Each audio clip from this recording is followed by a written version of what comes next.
This is the Lone Crater YouTube. We hope this video helps. You start by getting online and opening the game. Make sure you're signed into the same platform as your friend. Once done, open your friends list, locate the friend and pull up their player card so you can access their shared items. Now go straight to the auction house from the festival menu or the car auction tab. This puts you in the right interface to find cars your friend has listed and begins the search process immediately. You'll now perform a targeted search. Open the auction search and enter your friend's gamer tag and seller name because that filters to only their listings. Then apply filters like car type, price range, and specific tags to narrow results quickly. This reduces scrolling through unrelated auctions.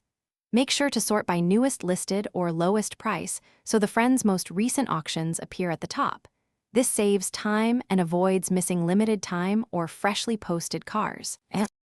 You complete the process by either placing a bid or using Buy Now when you see your friend's car. Double-check you have enough credits and an available garage slot first. Once done, add the auction to your watch list to monitor progress and receive updates if outbid. This keeps you proactive.